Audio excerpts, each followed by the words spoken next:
note. Now, do you remember the Wavinya challenge? Now, the next clip is for you to make your own comment, because from here, we really have none.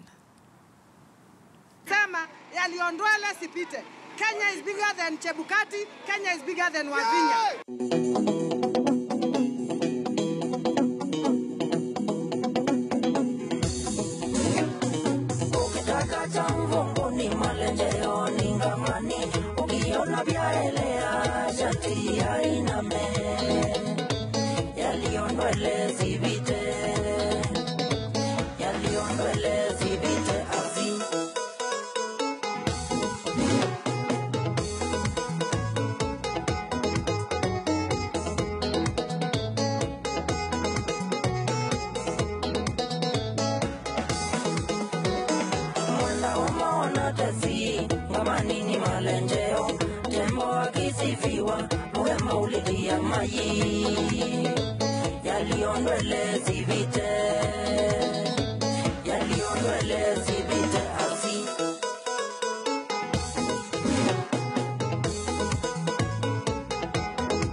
Wada nikwambie, ukiona vyaelea, chati ya iname.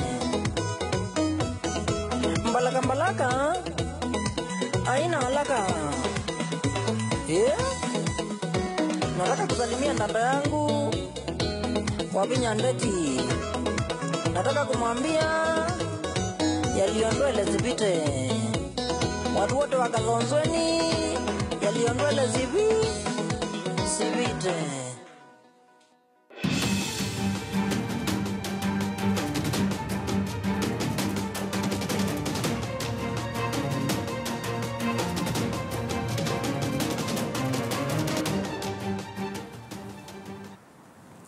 Well, let's move on to other matters now. While alcohol is generally accepted in society as a social drink, some find themselves hooked, addicted, and unable to free themselves from alcohol abuse. Campaigns and information on the harmful effects of alcohol use are often meant to discourage people from taking excessive quantities of alcohol. But what happens once one is addicted and becomes an alcoholic? On this week's Health Digest, Dr. Masi Korir looks at alcohol addiction and rehabilitation.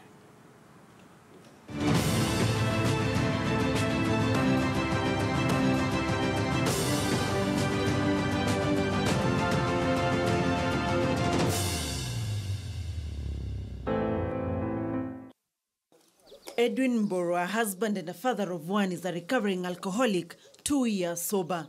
Like many other people, what started as a social drinking habit led him down a regrettable path.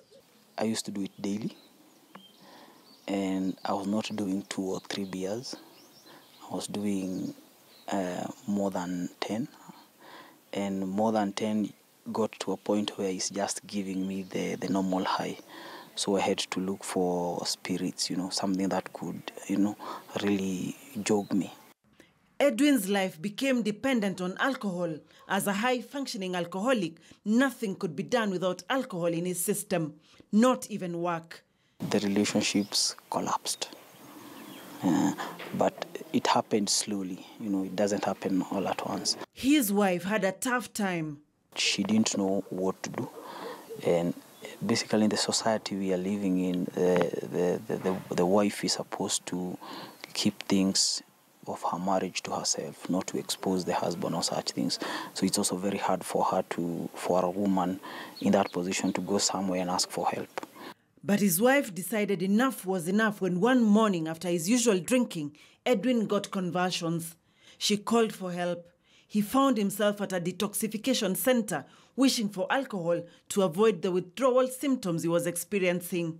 The addict, the only thing that makes sense to him is the drug of choice. For me, it was alcohol. So that's the only thing that made sense. So you're taking that away from me and locking me in a place. Obviously, no matter how much you convince me, there's that part of me that will want to get out.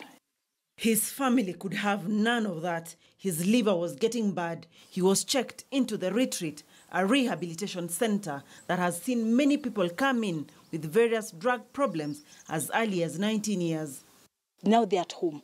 So the parents are able to monitor and observe. Before that, they were in boarding school, so they don't get to know what's happening. Again, we also get the 55 to about 65. And for them, you'll hear that they're talking about they're scared of retirement. Other issues which drive people into substance use apart from family or work-related stresses, especially for the middle-aged between 35 and 45 years, are mental conditions that at times go undiagnosed. At times, substance use predisposes one into mental conditions. Stigma around mental disease and drug addiction has not made rehabilitation any easy. When you ask the clients that are coming to describe rehabilitation facility, they say it's a madhouse. So that alone, that definition tells you why most people shy away. When you come to rehab, there's a lot of intense counseling that involves your family and yourself. An uncomfortable exercise for many. People have to ask you questions you don't want to answer. You have to go for tests that you may not want to. I would hope that everyone that goes through this process or gets to hear of this information would do better, would get better. This is because stigma towards people suffering from drug use and abuse makes it even more difficult for people to accept addiction and manage it. Addiction is a brain disease. It's not a moral failing, it's not a choice, and it does not discriminate. It is one of the hardest things to actually do because life does not stop. Situations that made you drink, places that made you drink, issues that made you drink do not stop. You yourself, you're the one who has stopped drinking. For Edwin, every day he is sober is a win. Dr. Mercy Korir for Health Digest, KTN News.